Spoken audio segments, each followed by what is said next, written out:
Wow, I started on mute, just like our attack versus Man City.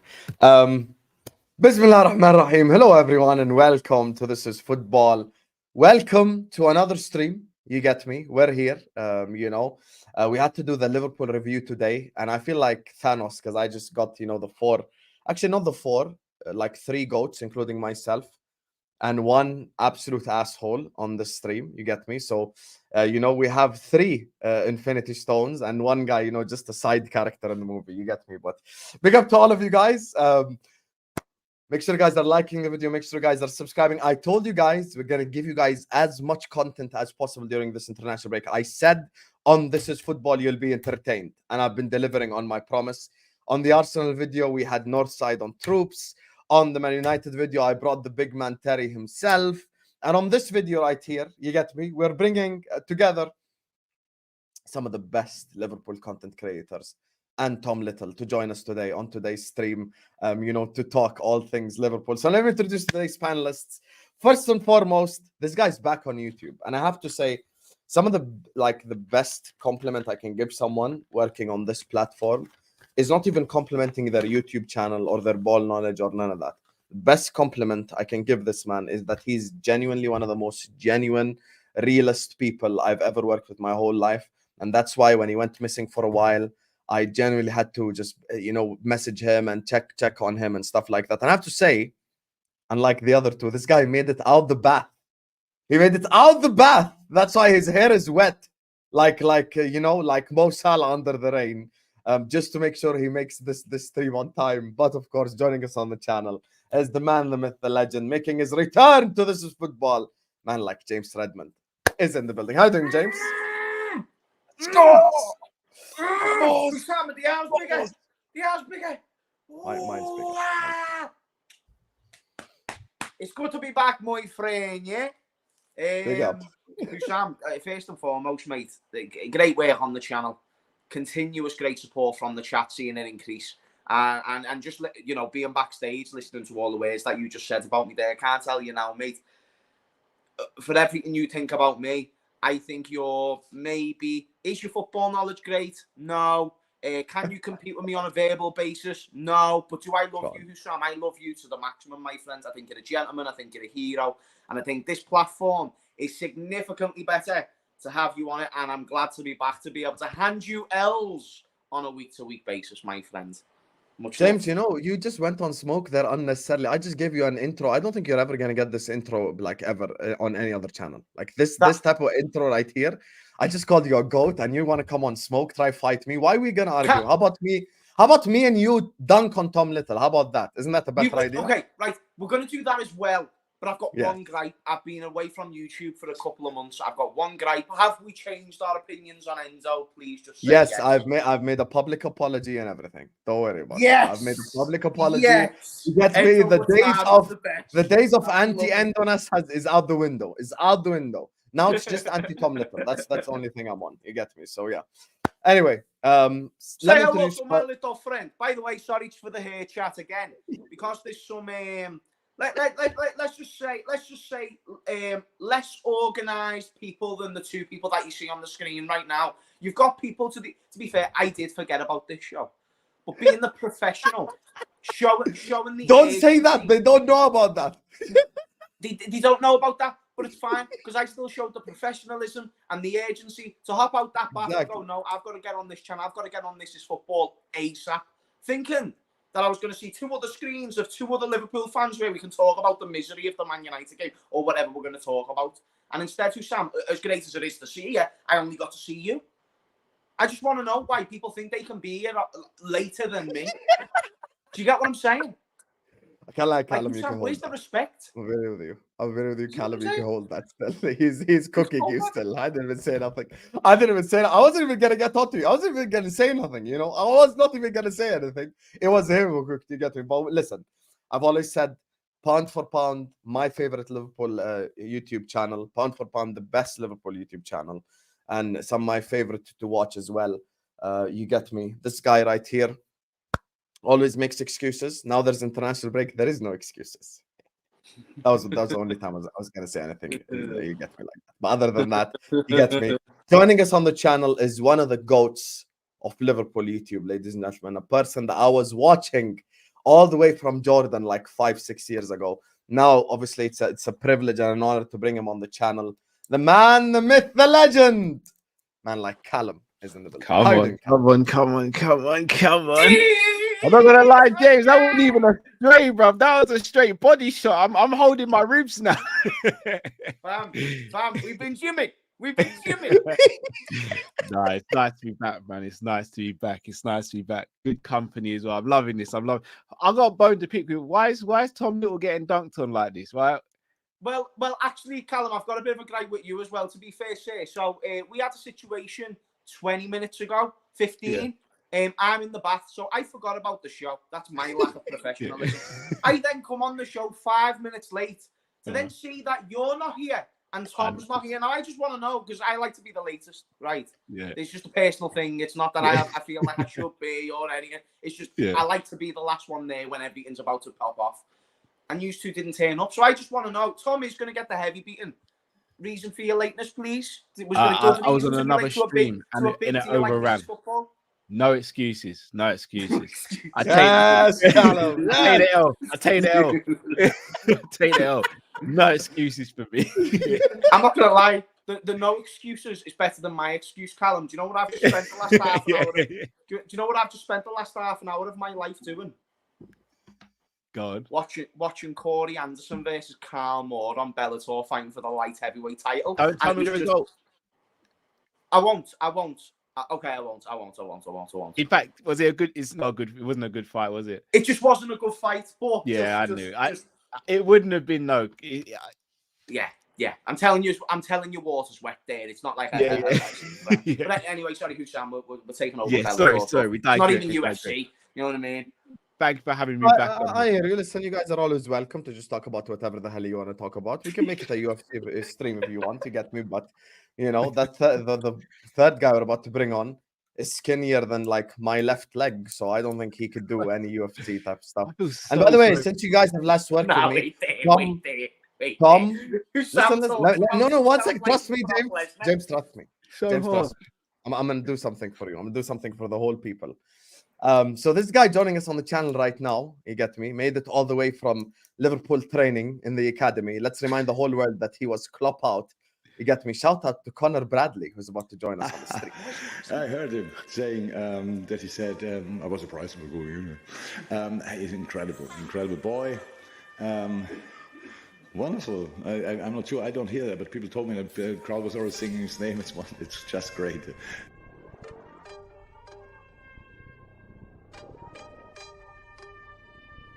Yeah, good mate. I love you. But it's time to go.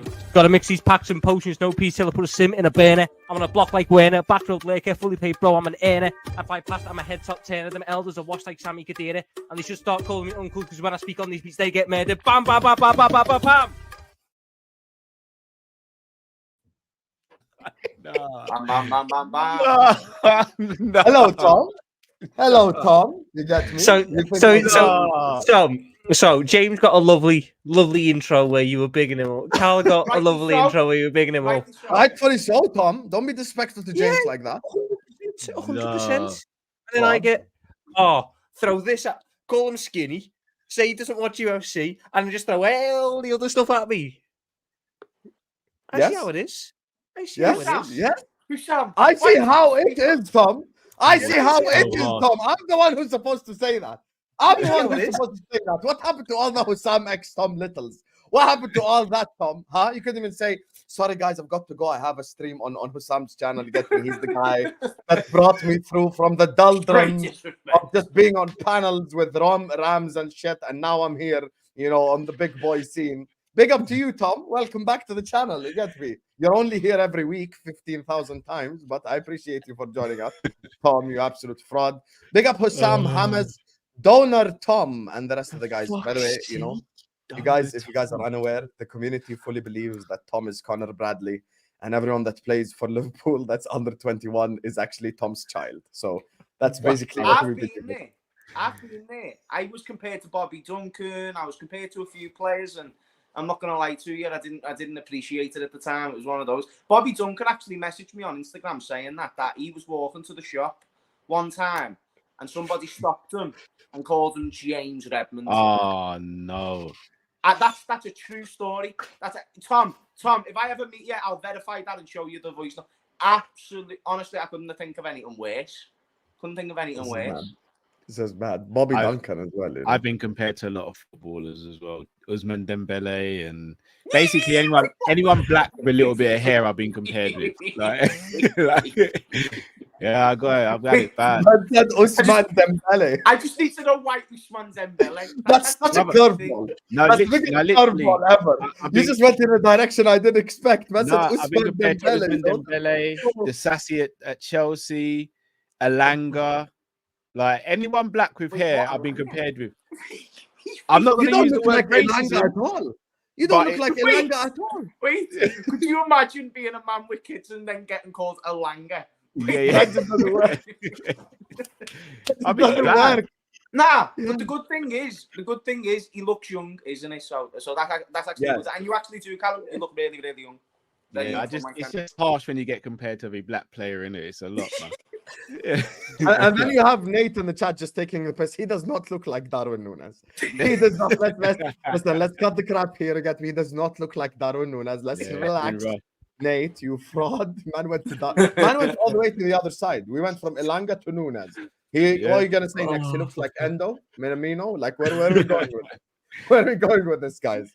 Big up to Toka as well. Says James, best in the game is back. Tears in my eyes, says Toka. You know they've been asking me about you, James, like every day almost. Every time I do a stream, like where's James? Yes, I'm in my Conor McGregor retirement phase. So it's a retirement, but not really. I'll still make an appearance, but not really. Like, do you know what I mean? Yeah. In and out like the Undertaker. So gotta appreciate me when you can get me. But nah, by the way, it's so boss to see us all again. I actually mean that, boys. I appreciate it. Respect I have for everyone here is insane. So I'm buzzing to be here with you. Big up. Tom, did you spend like 20 minutes before coming on this stream just absolutely creaming over Portuguese league managers, or did you actually decide? This is exactly James. I told you you're coming at the wrong guy with smoke. I'm on the Xabi Alonso, like I'm with you. Brother. Oh no, you still deserved it, Husam. I still remember your Enzo comments, and I never saw the apology, so I was still coming for it. Yeah, but I've apologized. Any expansions on the? What about now? Any more compilations? I'm more than happy to talk about Ruben Amorim.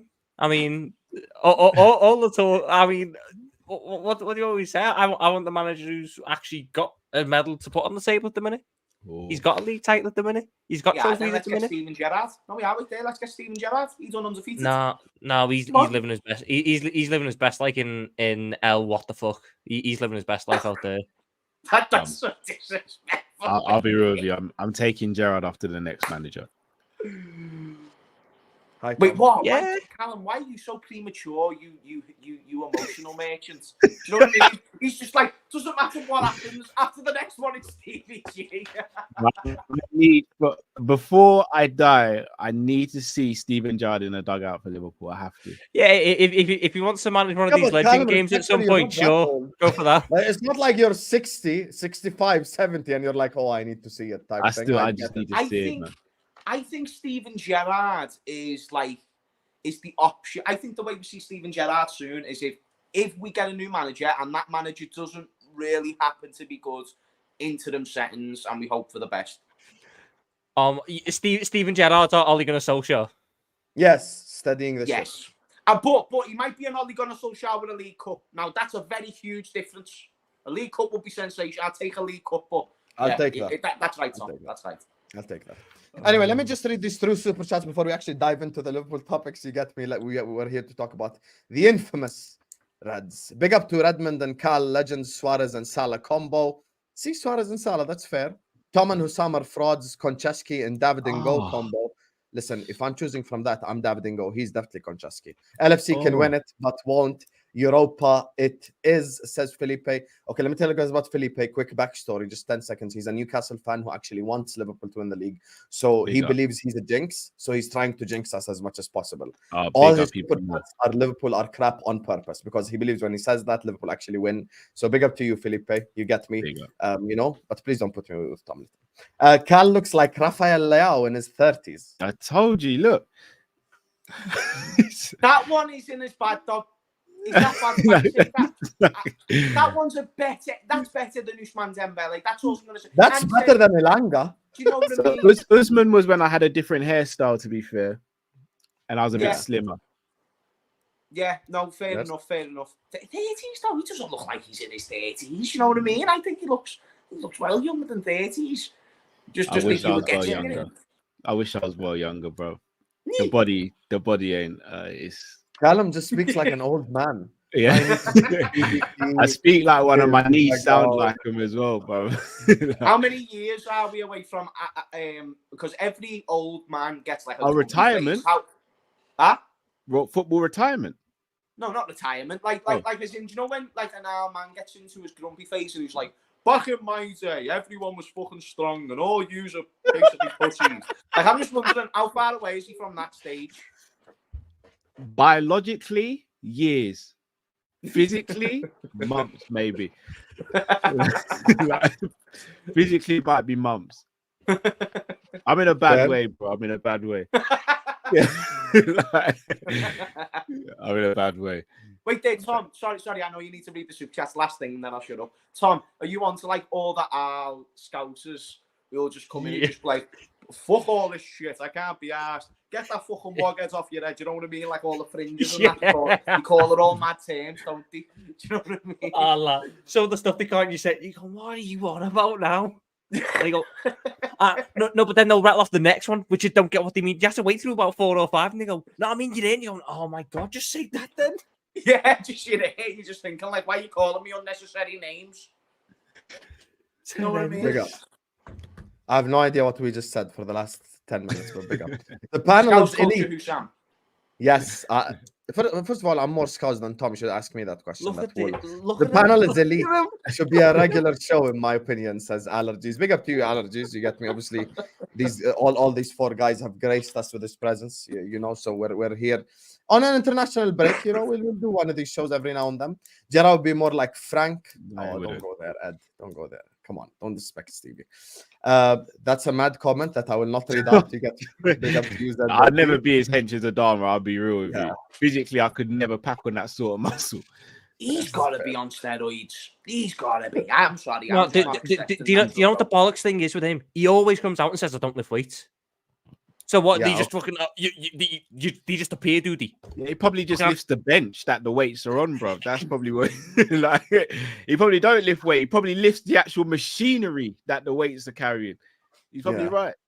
Or he could be on some mad calisthenics shit, possibly. Well, surely that's steroids. You can't sit there and say just run and get your fucking bench. Are you onto the way UFC fighters do that dumb shit, Callum, where they'll say like, oh, it's because of this reason, like when they talk about the horse meat. Yeah, I'm sure it is. But you know what they're talking about. It's just I know who you're talking about as well. Do you know that Traore came out? That was the Dutch fighter that said he ate horse meat. Yeah, over him. Do you know he came out and said I lift weights every day. Now you're saying more realistic stuff. When you're saying you're not lifting weights and that, I'm sorry, mate. It's crazy. You can't get like that. Yeah, you can't look like that. No, not lifting weight. It's horrendous with Adama as well, because not only is he built like that, he's fucking rapid. Yeah. By logic, he could not be good at football. If he had an ounce of footballing ability, the league could be done whenever he played. Yeah. Thank God he doesn't know his left from his right. His upper body is literally the size of Akinfenwa, and the pace that he moves at. I'm sorry, like I've got questions. Do you know what I mean? Like I've got questions. It shouldn't bother me how scared I am of someone so shit at football, but anytime I watch it, I'm fucking petrified of it. Big up to Sadiq, who says older Doku. Sorry, Cal. It's all love. Big up Sadiq. At least there will be no hair flips from Tom tonight. 100%. There will be every time. He's just moving like Odegaard every 3 seconds, just doing this with No, his hair. because you know what? Do you know what? I was actually gonna go and get it cut today, and you were gonna get like, oh, he probably looks like Conor Bradley now because I would have went back to what my normal hair is like. But apparently now, the fucking barbers I normally go to, I haven't been for a while because obviously it's went long now. Walked in today, and I'm sitting there chatting, and there's some new fellas there, and I go to sit down. They go, "You got an appointment?" So I'm sitting there going, "An appointment? I've got to get a fucking appointment to get it trimmed now." Yeah, So it's been like that- it's been like that in my barber for years. I've now had to fucking book an appointment to go get my haircut tomorrow, and I Yeah. felt physically sick. I've never had to book an appointment for a haircut before. I've never had to book an appointment for an haircut. Oh, to be fair. my barber's been doing that since just after COVID. No, before COVID. That's high demand, though, Callum. Like we Yeah. don't have barbers like that. Gee, hey, that means your barber's is making bread, you know, Tom. No, yeah, he's a good barber. Like he's very Yeah, good. hey, Tom, he has no time for you no more. He's like, That is true. Because he said to me, I was like, "Fuck!" I was debating Well, going somewhere else. let's get to the bottom of this. How much for someone to super chat in the chat for you to take off your hat right now? Put up a realistic price on it. oh, Tom, don't be a shit. I'll just take it off. We're not going to do nothing. Come on. I mean, Wow, I was James. fine. I'll Wow. take it off. Yeah, I've got no Oh, problem. we'll be fine. Okay, We'll go on. take Take it it off. off. Now you guys enjoy the hair flips. Oh my wow, it's God. proper long. Yeah. Oh my God, Lord have mercy. Oh on wow. us. James bad, just isn't it? walked off. How long have you been growing it for? I can't remember the last time I 5 got a years? cut. Like 7, 8 months. Oh wow. See, I James, thought I had the worst hairdo on the show. Fucking hell, Tom. Wow. It's bad, lad. It's bad. There's a reason why the fucking Oh, hat's you been on. messing with me, There's a reason why the hat's on. It happens to the best of us. Exactly. Like, 'cause Big you up know to what it is? I wanted it to sit back like yours does, you know, when it goes backwards. But my hair, whenever I try and do that, it just goes there, and I just look like I just look like an emo. I just look like a goth. So it's That was the first thing I thought. like a goth. That's the first Just get thing some I finger thought. paint it black. You get me, and just have like your fingernails with just like black color and shit. And you just be a goth. Just But you know, this is shave your Husam, eyebrows off. Husam. Wait, Yes. Tom, are you still taken? yeah. Oh, grand. Surprisingly. This is what taken people do. Do you know when you get with someone or like you start talking to someone, you're not asked. Like Callum keeps himself in good stead, but like No, I don't, bro. But Callum, I was about to say there is times where me, you, all of us, we've had lockdown phases outside of lockdown. We Yeah. have, and it's because you're sorted in that area of Yeah. your life. The Yeah. standards just Yeah. who are you trying to impress? That's what my missus would say, you know what I mean? Yeah. Who you trying to impress? Yes, everyone here has a missus. You get me. Sorry, Tom, but your hair is shocking. Don't know if you're going for that though. But if you like it, good for you. Big up Husam in the Jesus panel. I'm not gonna read Christ. that. Do you Big up to understand, you. like, I too, do you understand, like, the little effective word backhand I've just got then? You've got no style, but if you like it, it's okay. No, I don't Yeah. like it. I tried to get it cut, but apparently I need an appointment now. Shout out to I2 supports Man United. Obviously, we ain't gonna read that last statement, but big up to you. Big up you telling me I did 100 questions for nothing. Red Line Taranga, no, you didn't. Calm down, brother. There's still a whole week this international break. Don't worry, I'm gonna get the quiz sorted. Big up to you. The Avengers of Liverpool panelists. Big up to you. Big up to you, Husam's diehard fan. I appreciate you. Big up to Ed. I'm Says, just glad damn. someone tried to associate names with that because that would have been Chuck as the fucking worst one there. Definitely Black Panther, surely. Like, yeah, like, writes itself. I'd Big have been up that. to Edrin, by I'd the have way. been that old. I'd have been that old fella with the bow. He's got no superpowers on it. He's got a bow. Hey, Big up big to up you, to Tom. Edrin, by the way. Edrin's a G. Edrin's always a G. Yes, he's one of the OGs. He used to watch us every time we were on James Redmond as well. So He's a cool dude. He was pretty much every stream that I did. He was on there. So big up to you, Edrin. big up to you, Ed. Me or Suarez? Come on, guys, be honest. Oh, of course, Nicholas Jackson. We're gonna choose you over Luis Suarez. 100%. That's just obvious. Obviously, shout out to the great Nicholas Jackson.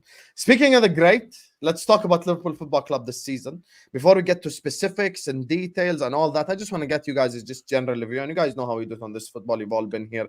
Just open floor settings. You get me? Just don't let Tom go off on a tangent because he would speak for like 25 minutes. So, you know, we don't have you guys forever. So let's just have a general feeling on this. You're going to get so many body shots this stream, Tom, because of, you get me? I'm not going to say it. Tyler, by the way, I got your message. I know who that person is. You get me? You know, I used to interact with that person as well when I was on social media. So, listen, I don't think that's something that would be interested in. But big up to you, Tyler. Anyway, let's go to James because he's here first. Another body shot to Tom. So, James, talk to me about just your general feeling about Liverpool Football Club this season. Very happy, very pleased, really proud of them. I think because sometimes you've got to put yourself in the shoes of somebody who would say if you're the person who is developing the football club. So there's a difference between a manager and a head coach. And, you know, it's evident that Jurgen Klopp has, of course, been given so much authority at the football club. And what he's built, all right, it hasn't been, you know, football is cycles. Okay, Man United had a 26-year period with Sir Alex, but that came in multiple different cycles where he had to change the team, bring in new players and stuff like that. Our cycle was the Premier League, was the Champions League. It was a 2-3 year spell of not just great football. That'd be undermining what was it. It was literally like every single week you're winning football matches. The season we won the Champions League, the only game we lost was against Man City, wasn't it? So in the Prem at least. But and then in this next cycle, we've improved in the cup competitions. But the point is, in this current moment, Jurgen Klopp has got this squad to a point because we can't think about the kind of all right thing. And I don't want to misinterpret what I'm saying. The all right thing about Klopp going is you've now got to assess what's next for the next manager. And I'm seeing Jurgen Klopp buying young players or players who are about to go into their prime. McAllister, Soboslai, Gravenberch, Nunez last season. You've got Trent Alexander-Arnold, who's a protege of Jurgen Klopp. And then now you're seeing the players like Bobby Clark, Bobby Clark, he's either someone who's going to come into the team and be a steady Eddie 6, 7 out of 10 and possibly even more, or he's going to be a player who ends up being sold for 15, 20, 30 million. These are good things. Jurgen Klopp has created many assets and many potential future stars for this football club. And I don't expect the players who won the League Cup, based on chances, none of them will stay in the first team. Based on stats, none of them will stay in that first team and become a world-class elite player. But I'll tell you now, like the promising signs of Kwanzaa, Conor Bradley, the way these players have been developed, even the way Curtis Jones has evolved, I'm telling you now, mate, like I'm happy with where the squad is. All right, we're not going to get the quadruple. The Man United game was upsetting. We've got a League Cup. We've got European glory to go and chase. And we have an opportunity to make that great. And then if we win the league, we'll always forget about the FA Cup. I promise, if we do win the league, which I know is always tough, but we will forget about that FA Cup like it didn't exist. Especially when Man United don't win it. So it's just, I'm very proud and I have to just see, I think whatever we do, obviously we're going to lose every game. It'll be crap, but I'm proud of whatever. I think this has been already a successful season for Klopp. And to make it great, elite, you've got to win that league title. So I'm happy, boys. Callum, let's go to you next. Yeah, I'm happy with the season so far, barring the Man United game. No, in fact, there's 3 games that have really annoyed me this season: the Man United game, Arsenal away, and the Luton game. Those have been the games that have really annoyed me. I don't count the Tottenham game because that's money changing hands and corruption. So we don't count that. We played 1 less game than everyone else this season, and we've only lost 1 game this season. So in the league, that is. But I went into the season thinking we'd finish 3rd, but we'd finish a distance behind Arsenal and Man City. That could still happen, but I don't see it happening from this point onwards. So from that aspect, I'm pleasantly surprised with how quickly we've clicked, but also I don't feel as though we've played amazing football this season, but we've got some amazing results. And I'll take that every day of the week. I echo what Hammers is saying. As much as I love Klopp, as much as I'd love him to stay, I am quietly optimistic and excited for the future because not just the foundation of players like you mentioned, Hammers, but the training facilities there, the pitch has been redeveloped. The people who we're not in any debt. Recruitment. Well. You got Michael Edwards back. We are in such a position where if they get the manager appointment right, we could potentially start to dominate football. Now, it's actually obviously, good, to be fair. Yeah, it's a tough one though, and obviously, I know Tom wants Ruben. Many people want Xabi Alonso. Some people want other people as well. As of right now, I think if we beat Man United at Old Trafford, I think we go on and win the league. The Europa, I still think we win it, but I don't think it's going to be as easy as some people think it's going to be. I agree. But I can't sit here and say I'm unhappy with Liverpool. If Klopp hadn't announced he was leaving or didn't have an intention to leave, and we didn't buy anyone in January, I'd have been fuming. But the moment he said I'm leaving, it would have made no sense for the club to buy anyone, because you're buying someone who we don't even know if the new manager would want or not. So I do think we're still short at centre back. I think we're short at DM, because as much as Endo's been brilliant, I do think we need another DM that will allow also Bišćetic to mature and become a better player as he gets older without having that pressure on him. And I do think we need a Salah, a player who competes with Salah as well. Barring that, I'm good, man. The squad's good. Squad's good. Mm-hmm. I think I'm probably going to be the most quote unquote negative one out of you four when it comes to the general view on the season. But I'm gonna let Tom go first, so we can get the happiness out of the way. Because there's a game I genuinely can't believe Callum didn't mention. But I'm gonna let Tom go first. So Tom, give me your. I know what game he's on. Oh, United at home. Me and him. I that wasn't even what I was thinking. I was thinking he was going to go on about City. Hold at home. on, I was Husam, what are you doing? Sorry to cut you, Tom. What are you doing, Husam? City at home? No. I forget about football. What did I just see you do, bro? What do you mean? Bruv, you said you were going to quit, bro. Yeah, and I said I'm going to be an underwear model. You get me? Shit just doesn't work in life sometimes. But I don't want to really see if I'm going to... I eat too much lamb, you know? We're going to speak offline, bro. I'm going to be on your neck when it comes to that. We're going to speak offline. I am trying. I'm genuinely trying. You just popped up midstream, bro. You're not trying. I'm on your neck, Husam. I'm going to be on your neck. No, anyway, go ahead, Tom. Back to the football we go.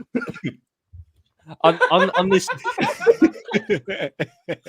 the football, you get me. I tried to listen. Let's not go on, Tom. Go on. Look at him trying to segue out. Back to the football. I mean, going into the season, I said what I wanted. What a good season for me would be was win the Europa, win a domestic cup, get third place.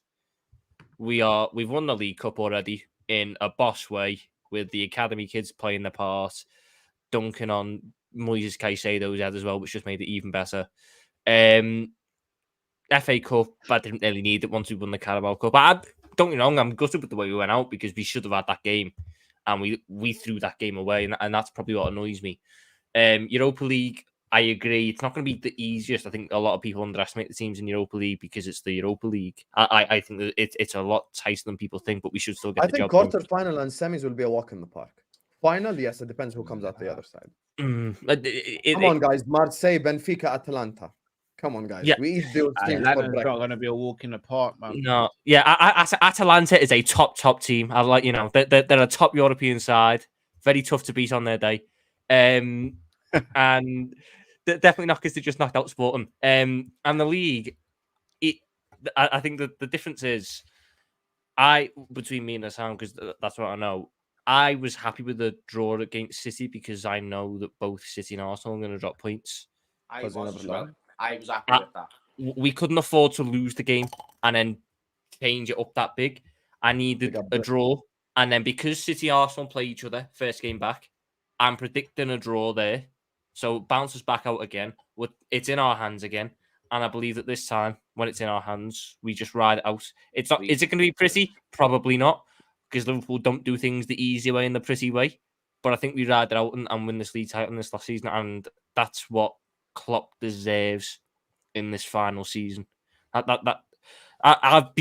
feel wrong if Jurgen Klopp left after just one league title. And some of these players that, they might become to the end because we don't know what the new manager's going to think. If they only have one league title or, God forbid, no league titles for some of them, that would be a bit weird as well. So I'm hoping I think we can get over the line there, and it's a very successful season. Put it this way, after the shambolic nature of last season, where we finished fifth, February 2023, and I'll leave it at that. After that, to being where we are now, just over a year later, mental. mental, and I couldn't be happy. And obviously, it's a big summer of change in terms of the manager and the backroom staff and everything. But I think you've made 2 very solid appointments already. How much of it is, a little bit of nepotism with Drifty choose because we bought all our shit players to fund our big transfers early on, but we take that. He was the catalyst behind why we got good early. All you got to do now is go get Ruben Amorim through the door, and Liverpool maintain this dominance. Okay, before we open up this can of worms, no, I don't want to go. Callum, please, James, because I'm telling you, I know you want to just punch him in the face. So do I. I'm with you, brother. You can both punch him. Why you punch the right cheek? I'll punch the left cheek. No problem. And just fall down just straight up. I have no problem with that. It was body or stream until I mentioned Ruben Amorim, and now we're just going for the face. Let's just not go there. Let me just genuinely say my honest opinion on this title race. And after I speak, let's just have open floor settings. You get me? Because I have a completely different opinion to you guys. And obviously, we're here to agree, disagree on multiple different things. Big up Drifty in the chat as well. I know Callum just sent you the link. Welcome to join us. First time ever meeting him as well. This could actually really be the infinity stone of the, of the Liverpool streams right here. Big up to Drift.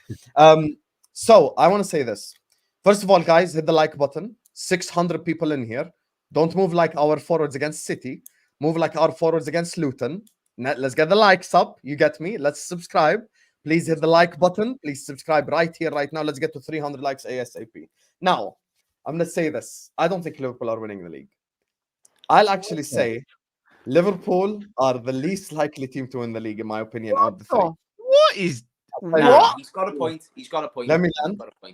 I'll tell you why. We actually have the toughest run-in. We're looking at where teams are at in the league, and we're ignoring the nuances. Liverpool this season have beaten only one top 6 side, Chelsea. Spurs come to Anfield. I'm confident against anyone at Anfield, but I'm just saying the factual evidence. We have a Merseyside derby away from home. We play the biggest game in English football that we just saw how it's their cup final in the FA Cup. We have to go to Aston Villa away, where they could be chasing top 4 literally 2 games before the season end. And we play Fulham away, which is also looked at as some form of tough game by some. I genuinely believe out of the last 10 games, there's 4 tough fixtures for us. The only way, in my opinion, and I'm being genuine, there is no underdog narrative. I'm not doing agendas. I'm not doing any of that. The reason why I was upset against City, that's the game, Callum, that I was shocked you didn't mention. I'll tell you why. We needed to beat Man City. Me and Tom have had this argument multiple times. The reason why I believe we needed to beat Man City is us being top of the league or joint top of the league is only short-termism. I'm trying to be top of the league match day 38. And in my opinion, I don't think we've given ourselves a margin for error. Meaning, yes, we could win the league, but we essentially have to win the last 10 games. We essentially have to quote unquote go flawless, basically. Or we could drop points in one. We could drop points in one, theoretically speaking. So we could drop points in one because of what people are busy talking about the Liverpool running and the Arsenal running. Have you guys seen the City running? 8 of those teams City could beat with their bench. I'm genuinely not even exaggerating. I think Spurs away, Arsenal at home is tough. Look at the rest of their fixtures. They could eat all the rest of the teams alive with their bench. And this is the thing for me. The big monster is still Manchester City. I'm not trying to be top of the league in match day 30, match day 31, match day 38. I'm looking long term. And in order for me to have had extra belief in us winning the league, I thought we should have beaten Manchester City. That's why for me, if we're talking about momentum as well, speaking of ignoring nuances, us beating Manchester City would have given us extra momentum to just go on and win. And that's where I just genuinely believe Manchester City are still favorites for me. And I'd actually go Arsenal second because they're less likely to drop points based on the way they play football. Arsenal are boring. They're boring. Quick interception there, Husam. Yes, I think the first point that you made was something I agreed with. I think out of the 3 teams who were in the title race, I do think it's fair enough to say we're the least likely. Our project is the earliest of the 3 squads. Our depth is questionable with the injuries. Arsenal seem like they've got the best depth that they've had in years. The run's questionable with all the big pressure games. City, they're used to this and they've still got a lot of core players. So from all that, I 100% agree. The one part where it maybe differ a little bit is that I don't think the City game was just an absolute categorical must-win. I don't. I think that was probably... I looked at Arsenal and City collectively as we can't give you any points, bar one. We can give you one as long as we get one. Otherwise, we cannot think. City became more of a must-win game after the Arsenal loss.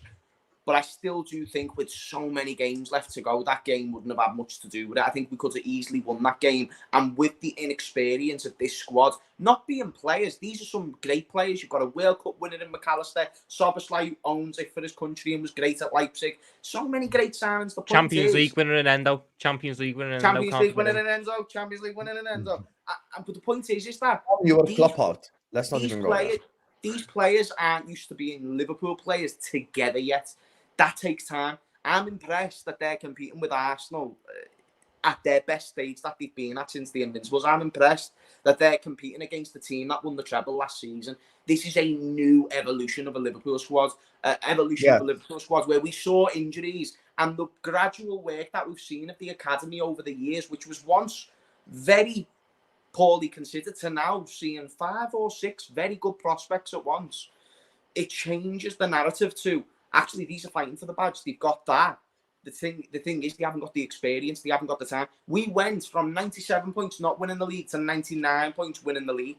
Yeah. It takes gradual process. And in this cycle, I mentioned before about Sir Alex, 26-year period. This is Liverpool. This is Klopp. This is a 9-year period, but it's had a couple of cycles. This is the first year of the new cycle, which is why we were all dead upset when we found out he was going to go. It's like, but it felt like we're getting somewhere. Why is that? It's because it's the first year of a group of young individuals who have got us a trophy already in the bag, and they're competing with 2 of the best teams, not only in the league, but in Europe. So I agree with your first point, Husam. I thought you were bang on. I think them 2 are more likely, but the latter one, I think we could have beat City and still possibly drop points in the final 10 games. Based on what Callum said before, performances. Because there's loads of games this season where we could have got a draw. Loads.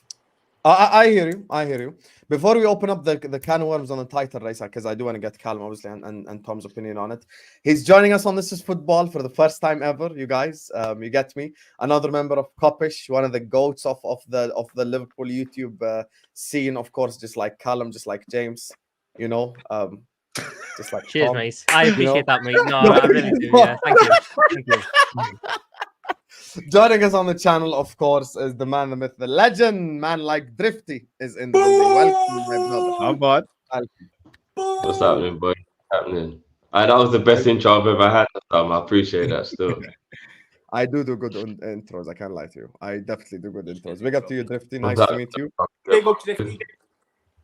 What's happening, man? What's happening? I was enjoying kicking back, watching the good conversation, man. But I can't ever reject the invitation. So big up everyone, man. IG. So Drifty, since you've just joined us, tell us your thoughts on whether you think Liverpool are going to win the league or not this season. Obviously, I've just kind of upset the guys a little bit by saying I don't think we will. Where do you land with the whole us winning the league kind of situation? Don't let me down, Drift, please, bro. I was literally just about to say sometimes I want to be honest, and then Cal scares me, and I'm not allowed to be honest. All right. Do you want me to come off camera? Do you? I feel like I'm about to watch The Confession. Hey, Drift, I just said we're not going to win the league in front of 700 people, you get me? And they're all spamming L's in the chat, you get me? So I just have said my honest opinion. Genuinely, listen, just if you feel like witness intimidation, I feel like Callum should be, taken out just so we can have do you want me to mute? I'll mute and turn off my camera. It's cool. See? It's He's on the other side now.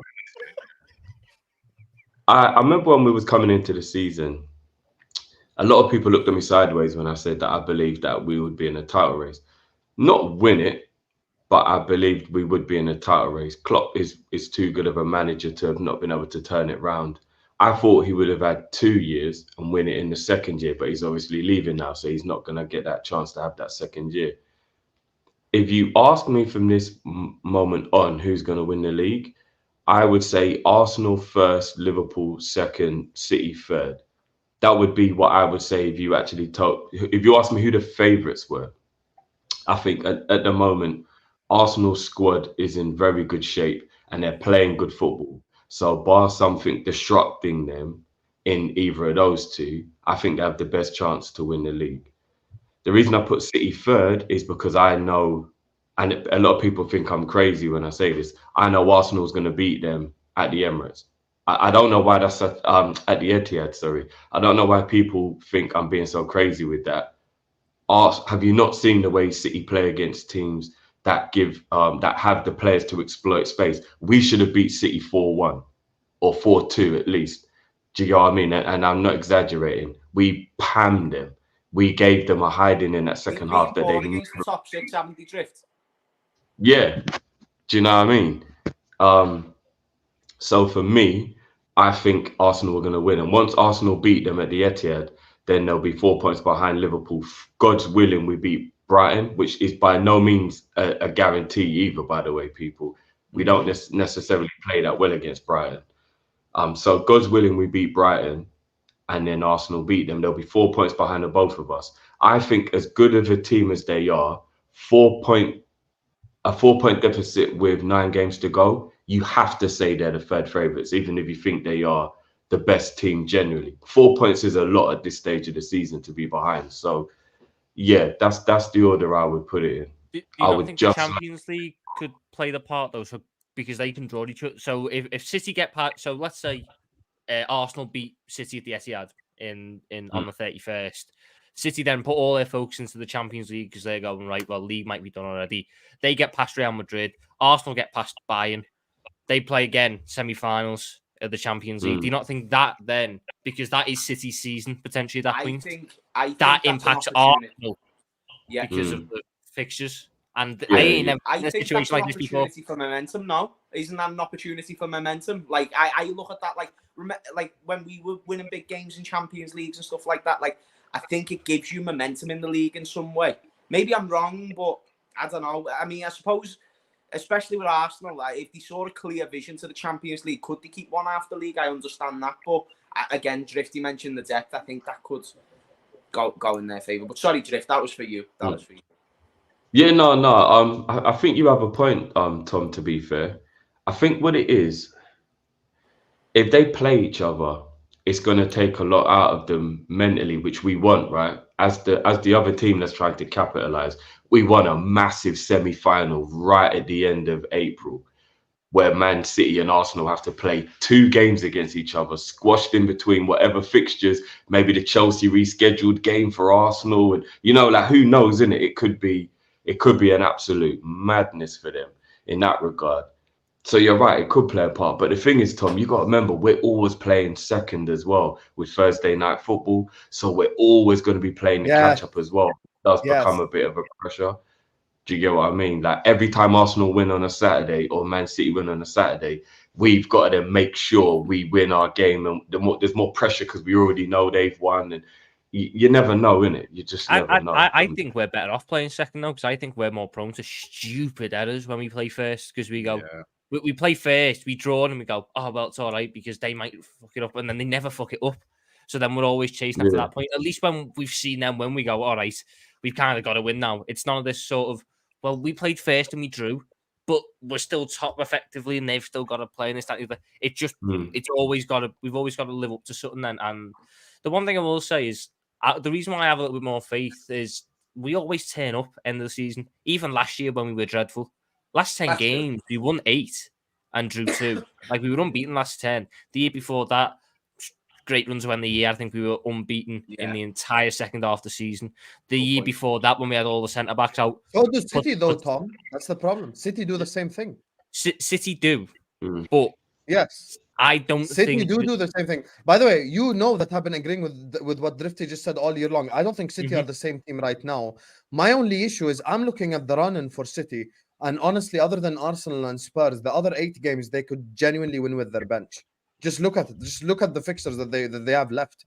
Because people keep talking about the Liverpool run-in and the Arsenal run-in. If you look at the City run-in, if I just genuinely just read it out like loud right now, forget the Madrid game, because also we have to be honest, ourselves and City have been positions where we're playing Europe and Prem at the same time. Obviously, they play Villa at home. Villa at home is easy, obviously. Palace away. Luton at home, Spurs away, which we've already said is a difficult fixture. They play Forest away, Wolves at home, Fulham away, and West Ham at home. Honestly, 8 of the teams that they play in the last 10, they could genuinely win with their bench. Do And I'm you not know what the even thing is, exaggerating. though, Husam? There's a little caveat that I've got to put there. How many games? There's 10 games left in the season for everyone. And they've all played 28 games, haven't they? Yes. What are City's first 4 Prem fixtures? Arsenal, Villa. Mm-hmm. I think they play Luton and then they go to Spurs away. I think that's the order. So the one caveat to that is Rodri is 2 yellow cards away from a 2-game ban, but that resets after Here we those go. 4 games. Here we go. If he Taking gets... it buts and maybes to the next level, ladies and gentlemen. Yeah, I will do. Let's assume Rodri gets I know the suspended. man. I know the Let's man who said he assume doesn't Rodri do it, gets but to suspended. maybe. That's the new Hold logic on, of hold Tom on, Little, hold on, ladies and Husam. gentlemen. Hold on. Here we I go. I know the man who said he doesn't do Here ifs, we buts, go. and maybes is next to me, but I'm going to do some ifs, buts, and maybes. If Rodri gets 2 yellow cards in the next 4 games, he misses 2 games. Callum, do you see why now we needed to beat City are yet to win a game without Rodri? You see Rodri. why we needed to beat City? Exactly what Tom's saying. You see the ifs and buts we've went to? Rodri could be sent off. Imagine the levels we have reached. No, he wouldn't be sent off. It's just 2 yellows. The man loves a yellow. Tom, I'm not gonna build me winning the league based off of fucking Rodri getting suspended. Husam, That's not logical. Husam, I get what you're saying, but I do also get what Tom's saying. Tom got a point. Husam, you'll know that in title races, it's circumstantial, it's fine lines, it's things go for you, things go against you. You know, it's like the season we didn't win. It was like a Mane thin line going over the line that missed us out on the league. So it's like, it just makes you think. It does kind of matter. Maybe that example might not be the best, but stuff like that definitely matters. It's a bad example. We do have to rely on an Arsenal injury that hopefully makes them capitulate over the course of 2 games. We do have to rely on City dropping points as well. We're not going to get full 30 points out of the last 10 games. We could, but I don't think it's likely. Therefore, you do have to hopefully rely on them not going bad, and then also being relying on our players staying fit. So I think there's an argument there to definitely rely on things. I tell you where my brain is at with this one. I'm messing with myself emotionally on this one and logically. Cal will probably back me up a lot more in this in terms of the emotion, right? So we just saw those results for Man City, those fixtures for Man City, which means they probably will win about 8 of those 10 games. At least 8 of those 10 games. I don't think we should sleep on Fulham away second to last game of the season. Though Fulham away is a tricky fixture. We never know. But anyway, if you think about it from that point of view, Arsenal winning is actually logically good for us. It's not just about what I think will happen based on the situation. It's actually logically best for us. But where emotionally fucks with me is if they beat Arsenal, if Arsenal beat Man City, there's nobody else to stop Arsenal but us. So if we fail, it means Arsenal win the league. The internet crashes, the world ends, and I have to go and find somewhere on Mars to live or something, whatever it may be. Because I'm not staying on Earth during the summer of Arsenal won the league. I'm telling you lot now. Maybe it's because we're from London, which is why I was saying Cal might back me up a bit more on this. I'm not living a summer of Arsenal won the league. Arteta's the best manager in the world. Imagine the narratives. Oh, no, forget that. So I'm kind of like effing with myself a bit. I'm like, do I want Arsenal to beat City because that means City are a lot more likely to have a stumbling block than if City win. But then what if Arsenal win that game and then never stop winning? They win the league. So I'm like... let me just tell you my logic on that. I actually agree with you completely. I think we should want Arsenal to beat City. If your argument is momentum, I hear why you think no one would stop them. But my logic is as follows. They're playing Bayern, and we have not seen Arsenal go Champions League, Premier League, Champions League, Premier League. We have not seen that yet. And I think they're generally susceptible to dropping points, whether it be pre the Allianz game, pre the Emirates game, and post the Emirates game. Like, I just think there's a genuine possibility that they drop points. And by the way, I actually think they're going to beat Bayern as well. Like, I fully believe they're going to beat Bayern. Yeah. Sorry, Husam on that though. So why can't we apply the same thing to Man City, who will be playing Real Madrid? Because Man City have done that before. Man City over the last 6 years have done Champions League and Premier League every week of their life. But there's no Gundogan or Mahrez now. Remember, back in the day, they were bringing on Gundogan or Mahrez, the clutch players who were changing games. Yeah, it's not the same. And this is why I'm saying, like, but look, everyone's absolutely right. Arsenal could do it, Man City could do it. the reason why I'm leaning towards Liverpool is because we're not in the Champions League. We, in theory, do have easier fixtures. And another thing, in my opinion, we've seen Arsenal at their peak so far this season. If rumours are true and Saka and Gabriel are carrying a few knocks, or they start They're to not get true. injuries, They're not true, guys. I don't think they're true either, but if they start to get some knocks and injuries, Drift, we've already been through that. The worst you can imagine. Yeah.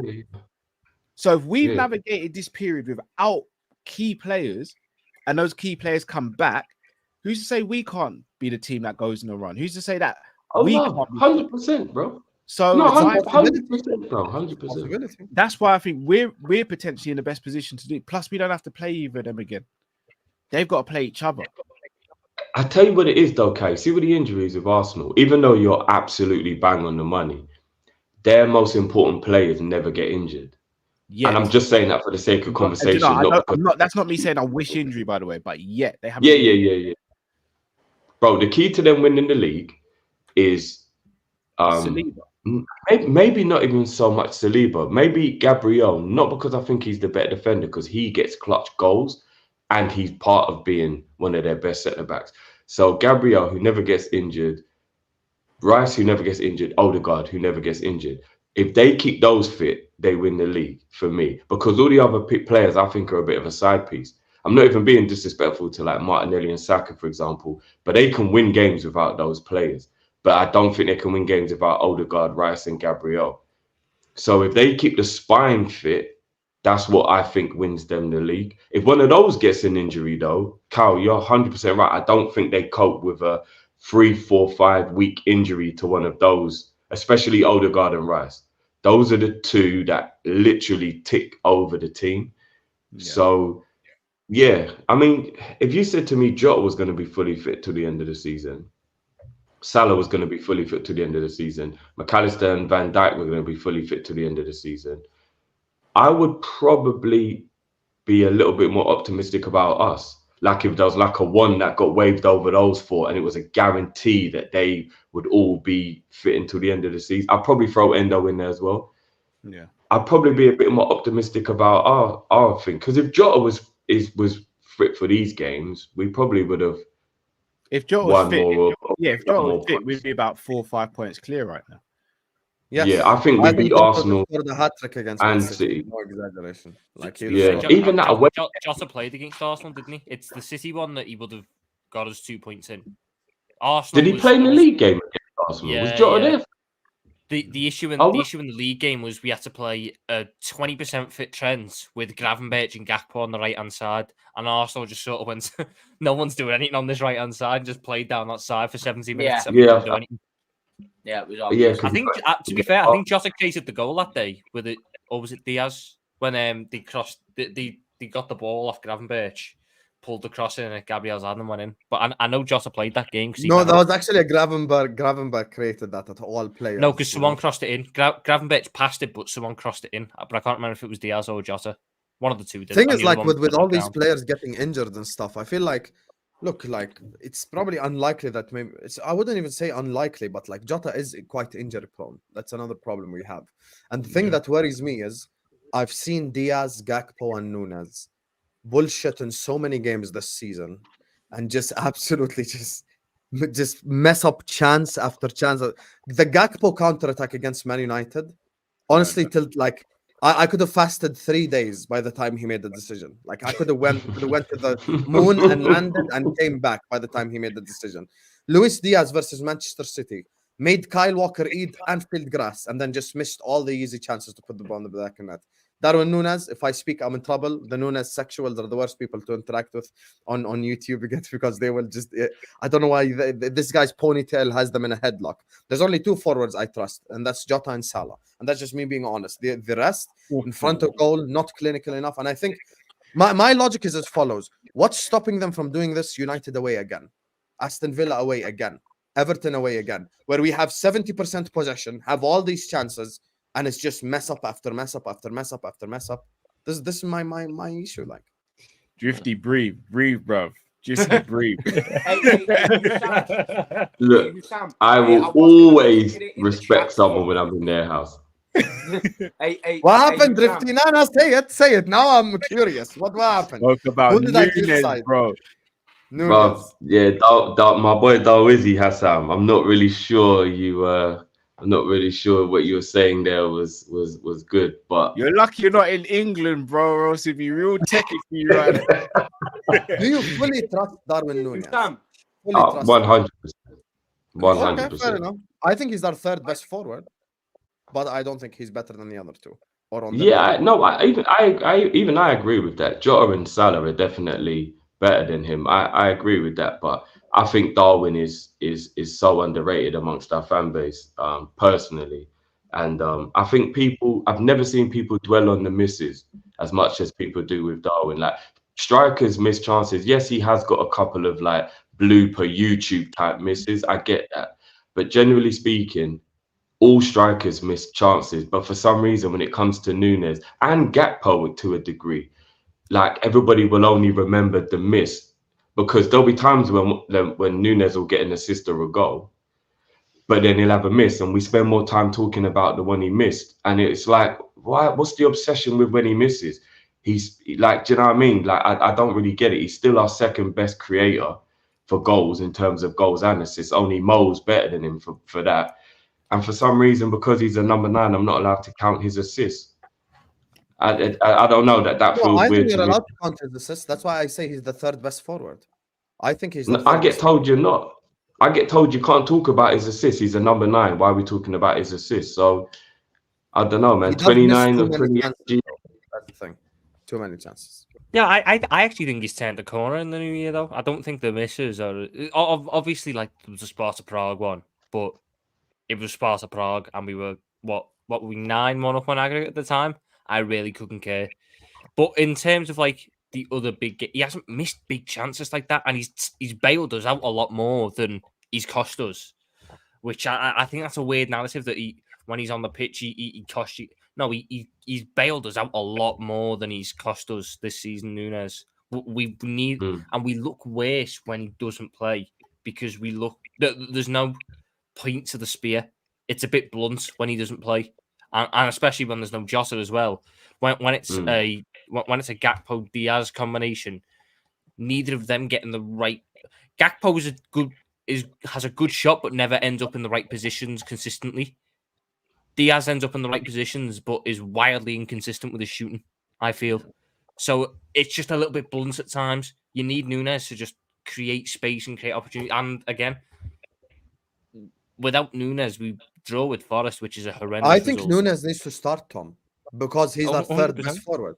So the front three, this is where now you're gonna get exposed in front of these two great gentlemen joining us today. You know, this guy right here thinks Cody Gakpo is the key to Liverpool Football Club winning the title. You know, not Mo Salah, not Jota, not Nunez. You get to be Cody Gakpo out of all players. Listen, Tom, I think Tom loves to be edgy. Like, this is Tom's thing on YouTube. He just loves to be edgy. I sit there and go, what player needs to play on the left? Diaz, I think he's a great dribbler. I think he's great at alleviating pressure. I think he gets up the pitch quick, but the end product is lacking for me. He's played 87 games for Liverpool and got 9 assists. For my left winger, that's not what I really want to see. Jota, love him. Injury prone is a concern, and I don't think left wing is his best position. I think he needs to be in the box. I think he's a ridiculously good poacher. Gakpo, for me, on the left, does everything right, and he wants to create. And when you've got players like Nunez, who, yes, they can create on their own, but they kind of need service. They need to cross. They need crosses to play off. We barely ever cross the ball to Nunez, despite him in the air being one of the better forwards in the league. So, Salah Tom, doesn't with really everyone get a fit, chance who to gets create it dropped for for him. Gakpo? Who gets dropped? Well, Diaz. I go Gakpo, Nunez, Salah. Gakpo, that's not you dropping Diaz. That's What? you dropping Jota. Hold Gakpo, on. Nunez, Salah. Sorry. So you're dropping Jota. Well, no, because I think Jota's a striker. That's not the point, Tom. Let's stop. Jota's our Stop. best striker. Yeah, Yes. I think Jota's our best finisher, and I've said that for years. He's our best But striker. when I look at Diogo Jota, There are games where you need a Jota, but I feel that out of every player we can bring off the bench, he can have the best impact. You kind of got to look at it in these situations. My world, guys. Jota in the last 20, 30 minutes of games doesn't need... Jota can play bad or not get involved in the game. And when you're saying you want Jota to be the super sub? Yeah. Nunez should be our left winger until further notice. No, I agree with Tom. You know, I'm not. I don't want Nunez on the wing. You're actually benching Jota as well. No. I think what Tom's saying is perfect. You got to take away. You know what it is? We have this really negative view of a substitute because we all used to play, and when we were on the bench, we used to think it was a disrespect. What am I doing on the bench? I think that's why a lot of people think being on. If you get 30 minutes at the end of every game to prolong you from an injury point of view and to come on and kill any team we need to be killed, whether it be to catch them and overtake them, or we're in the lead and we just want to done off the game, whichever one, Jota coming off the bench every game for 30 minutes is how we almost got here. I think a lot of people are forgetting that Klopp's made the best substitutions to goal contributions in the league, if I'm not mistaken. And like Jota was a main part of that, being one of the subs to come off of the bench and help to change games and kill off games. So even though I'm 50-50 on Cody over Diaz, even though I see the method to the madness in that as well, because Cody could probably score more goals, Jota off the bench. Imagine Jota and Diaz on the bench for the last 30 minutes of every game to come on and add pace and creativity to kill off any teams we need be, or to help us come back into games we might need to win. I actually think that that's a good idea, personally. Or how about we just kill off teams in the first 60 minutes with Jota already on the pitch? Yes. That is true as well. Because if Nunez is capable of doing that. Jota, Nunez, and Salah is our best. That's what I do. Nunez left, Jota through the middle, Salah on the right. That's our best attack right now. I agree. Yeah, but I don't like the idea of Nunez on the left left at the minute, though. I think you need Nunez in the middle because he pushes the defense back. If Nunez is out on the wing, the fullback can just sort of leave him and take the gamble on he's going to be offside. He's going to run early and he's going to be offside. If he's in the middle, no, but if he's in the centre, there's more. He doesn't necessarily need to run. He can naturally push defenders back, because if a centre back goes back, the fullback's got to go back. You can't have your defensive line like that. So why if he's on can't the we wing, just it can't accept happen. Gakpo is not a Liverpool forward? Why? Why do we find he that is. so difficult to accept? I just don't think he's our style Gakpo of could be a forward. success. I think Gakpo could be. If you want to go on about output, he's got a better level of output than Diaz. Brother, we're not But arguing everyone Diaz. raves about Diaz and everyone slags We're off not Gakpo. arguing Diaz, Tom. Me and Callum just told you our front three: Jota down the middle, Nunez on the left, and Salah on the right. That is the three best goal-scoring chance opportunities we have in front of us. I cannot judge Cody Gakpo's levels of output when he starts the least amount of games, he gets the least amount of minutes, and the majority of starts he gets as a left central midfielder in a midfield three. I can't then judge output there. I can judge output when he's in these positions. If I'm not mistaken. Because he's played. I think he's a left winger, and he's played off the top of my head 3 games on the left wing. One was Burnley. You're one was Sparta Prague, and I can't remember the other one. You're spot on with that, Tom. What I would say, though, like, does Gakpo give you the aggression you need from a left winger in a Liverpool system? And forget about next season, because I'm not in the camp of selling Gakpo. But what I will say, in this current team under Klopp, with the tactics that he employs, I think Gakpo is the least effective attacker we have. I agree. And again, as a footballer, I think he's a very good footballer. But in this Klopp system, where Klopp relies on his wingers to be aggressive, to be direct, to take on fullbacks, to really stretch the game, I don't think Gakpo does it. Hence why Klopp plays him in the middle. But when he plays in the middle, he can go through a game. Like, you can sit there and go, oh, 20 minutes ago, Gakpo's touched the ball twice.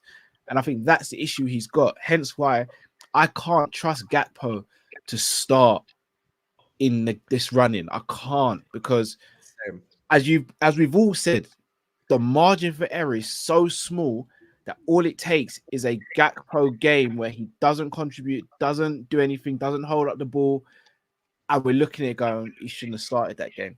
Whereas Nunez, I'll say it, Drift, I'm sorry, bro, don't send people to my house. I'm not even going to look at the camera. I still worry about Nunez in front of goal. I've said it, Drift, but we're cool. You're still my Same. brother. You know my kids and my family, yeah? All right. Jota, I fully trust. Salah, I fully trust. Nunez is the next player I trust after those two. So for me, I've got to go with my three most trusted. Diaz and Gakpo, I can't trust.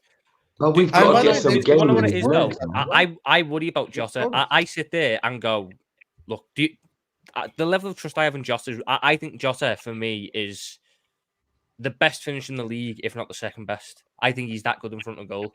By the way, the I Diaz ne- Gakpo thing, we can use it in the Europa League. That's another No, thing, but- like as no, well. but We need to Husam, keep in my mind there point are is, Europa League games as well. Husam, that's not the point. My point is, I would rather have Diogo Jota available for all 10 games than he starts 5, we love him, and then he gets fucking injured, and then we don't have him for the last 5. Yeah, and but we I turn don't to think the that's, bench you and know there's why? I nothing. don't think that's logical, because then I could just apply the same stuff to Trent, to Salah and stuff.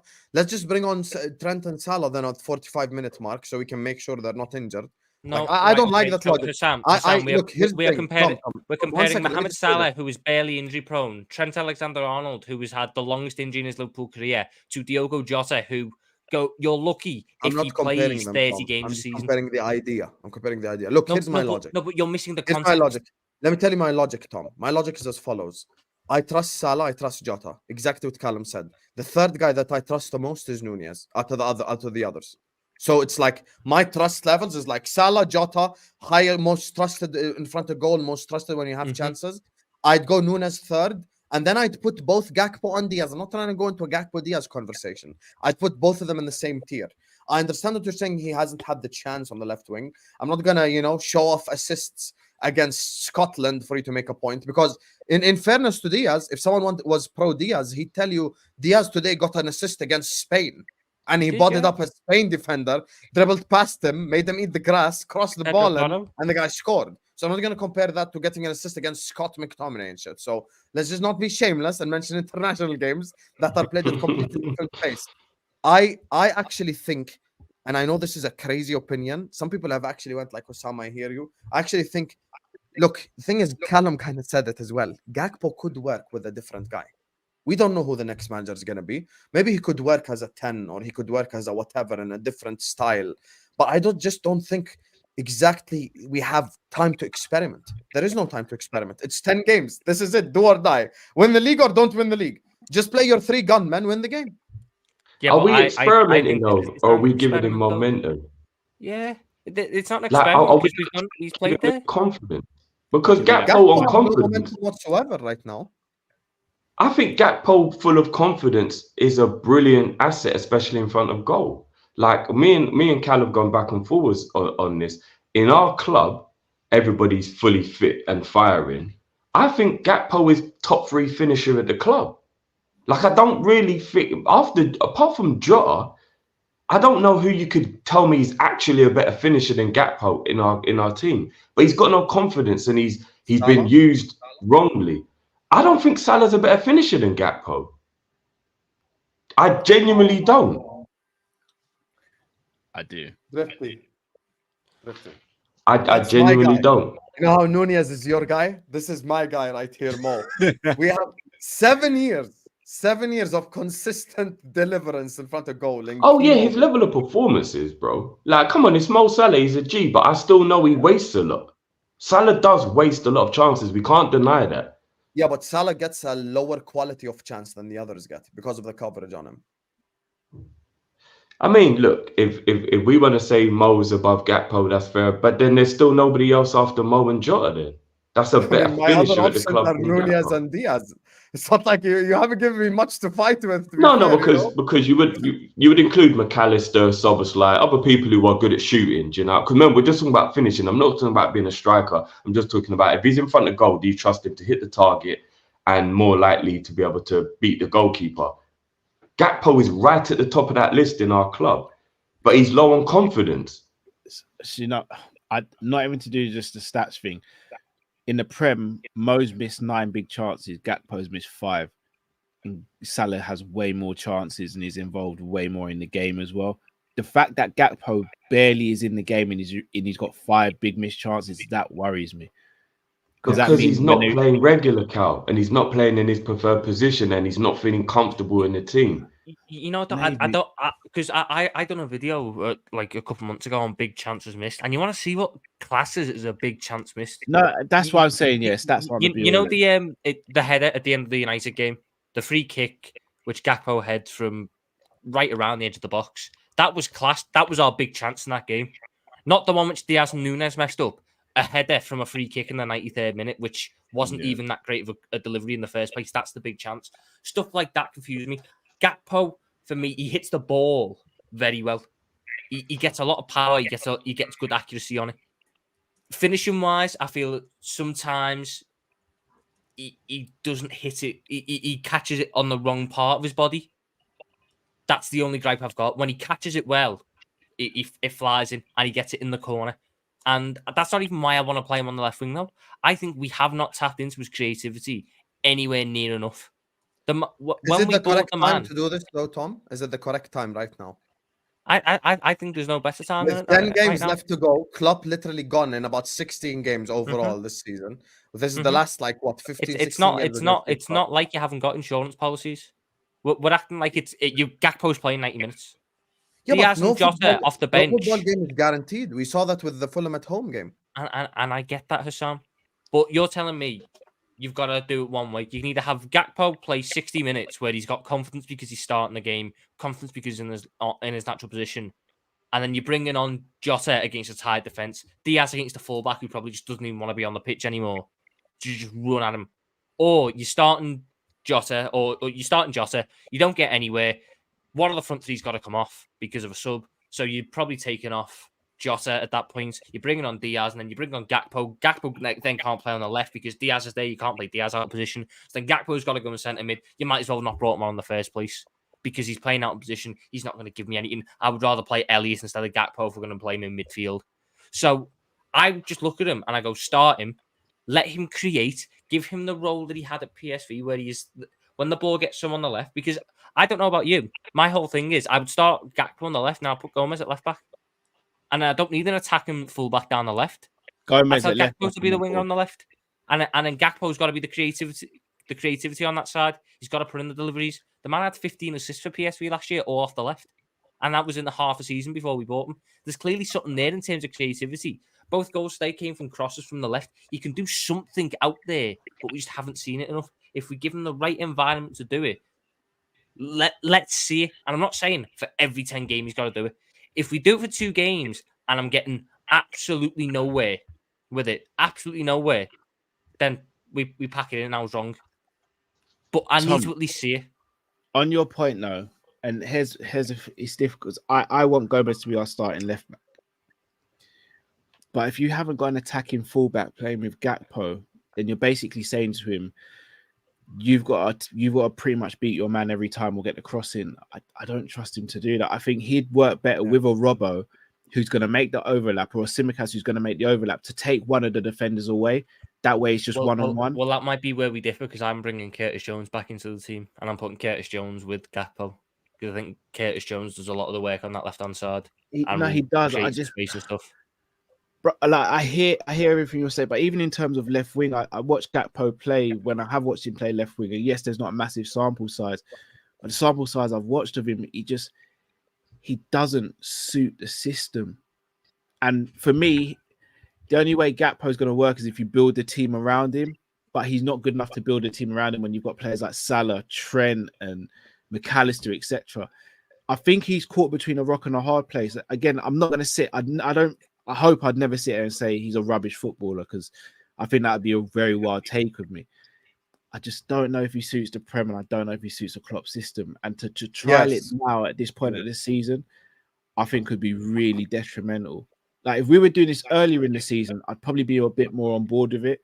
But to do it now in the run-in, I think is such a big risk. And if it were to not work out, I don't think it's something he could come back from.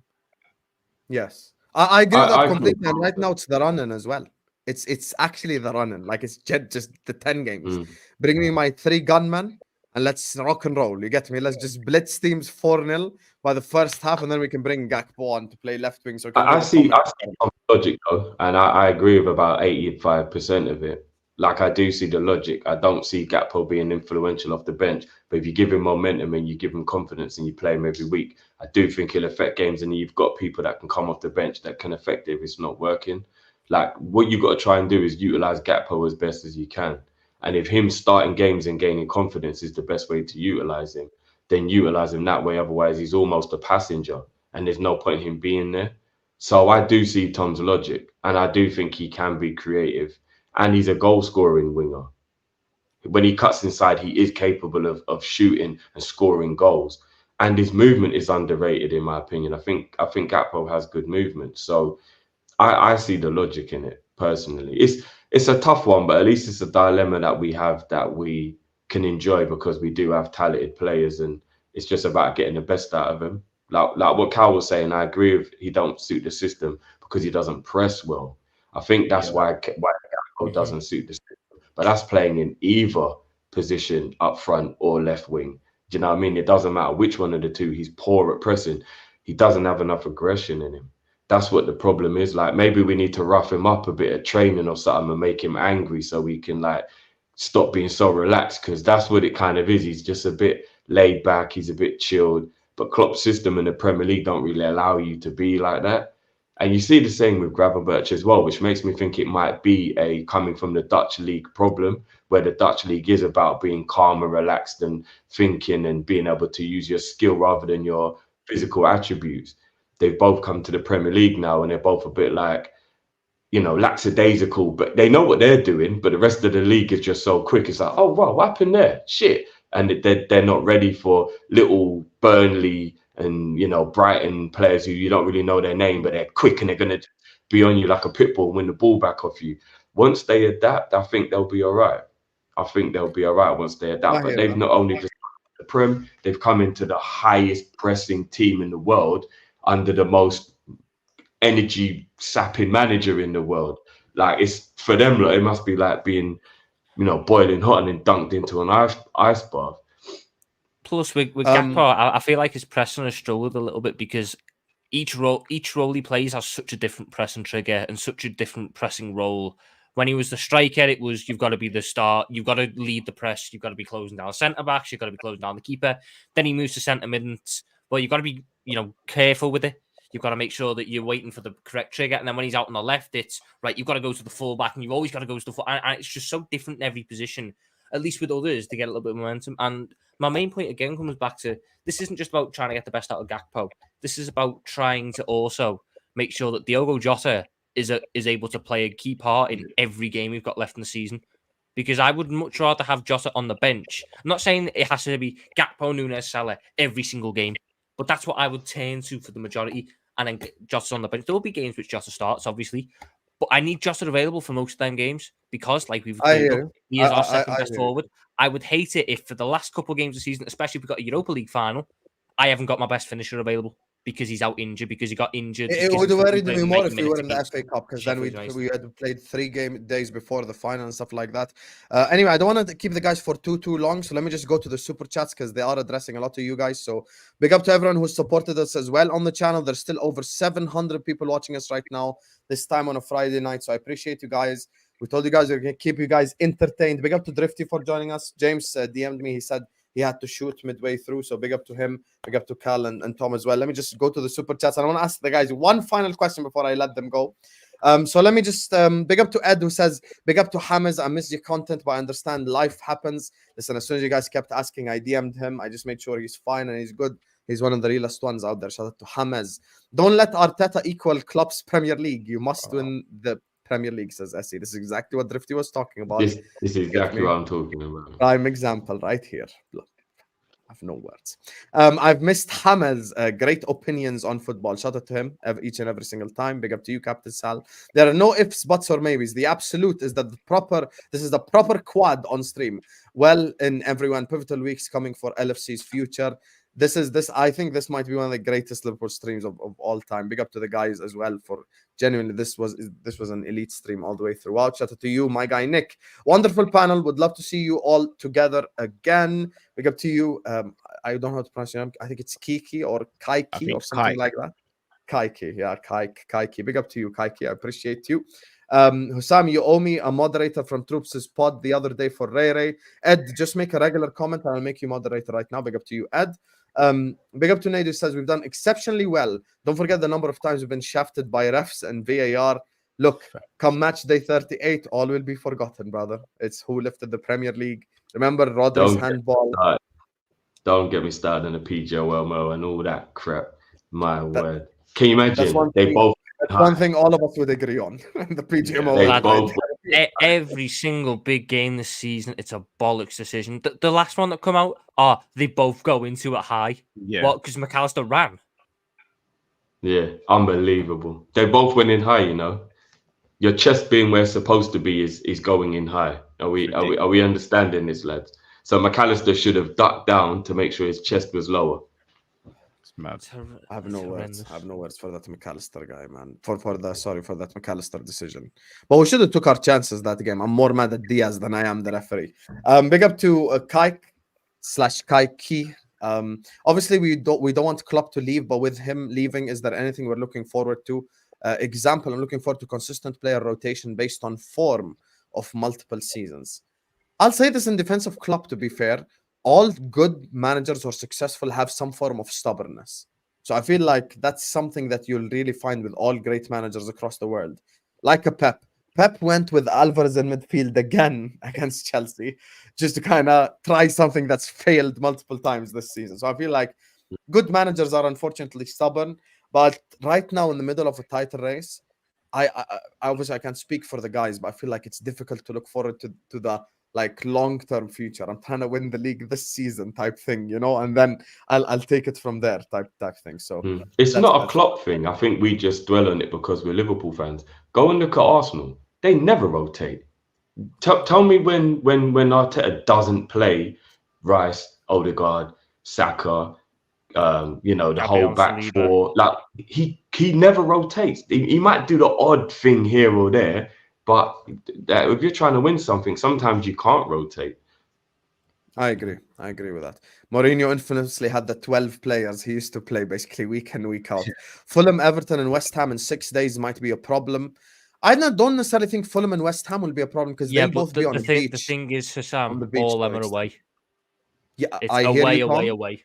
But two of them are on the beach. Everton is the one that worries. No, Fulham away, Husam. Don't. Again, I told you last stream, Fulham away is a dodgy one. They beat Arsenal. They beat Tottenham. They're a good side. Okay, then we've got 5 dodgy fixtures instead of 4. No, because you count Tottenham at home, and I think we've beaten one top 6 side, Tom. We've beaten one top 6 side. That's great. Chelsea. Do you think, Husam, if we had more than 9 players on the pitch, we beat Tottenham that day? Yes. They were shit scared. They needed a 96th minute Joel Matip own goal to beat us, and they celebrated like they'd won the league. No, but Tom, do you know what I hate about Tottenham? Tottenham come to Anfield and get draws whenever we need the win.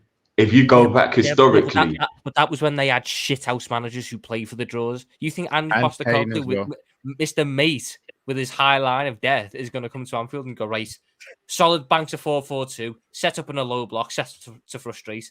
No, if we don't beat Tottenham at home, it will be because we missed the chances. That'll be why. What's the bet and changes his philosophy for that game? I bet you any money and changes his philosophy for that game. If he changes his philosophy for that game, he's a crap Liverpool fan, and I don't ever want him anywhere near Big up to Filippo says, all jokes aside, the reason why I think LFC could win it is because you're getting so many key players back. Also, look at the previous seasons, how you performed the last 10 games. You can win it. It's down to Klopp. I agree. I hear you, Felipe. I'm not saying it's impossible for us to win it. I just look at the run and I don't know if I think we're going to go 10 from 10, my brother. We have 0 margin for error, essentially. Arsenal win the Premier League, Liverpool, Europa League, City, the UCL. That's my prediction. Murad is an Arsenal fan. You get me? That's what you want to happen, Murad. You get me? So big up to you. Thank you for the super chat. Big up to Prize, who says, I was looking for a ticket to watch LFC versus Ajax Legends, but the tickets are sold out. 59,000 attendance. Wow, this means more. You never walk alone. Big up, guys. This definitely means more. Trent. You know what I will say, though? The Fernando Torres prop that the club has been doing, like he didn't cheat on us all them years ago and break my heart for the very first time in football. I don't forget that. They're trying to get me like she didn't tell me I was the dad all these years, and I just got told I am not the father. Like Not forgiving. they're trying to brush under the carpet that man didn't go Chelsea and say, "I've finally joined a big club." Yeah. God. Hey, you know Thank what? you. My first heartbreak was Michael Owen when he joined Man United. I just hated my life at the time. I'm like, no. 'Cause he's the guy why I started supporting Liverpool as well. Big of the stream, Husam, love the panel. You have 3 of my favorite LFC YouTubers. Love the chat. You get me? Tom can hold that because I'm sure it doesn't refer to Tom. Big up to you, Jay. I appreciate you. Thank you for the super chat, my brother. Big up to Gilno who says Darwin has a Lukaku-esque ceiling. Damn.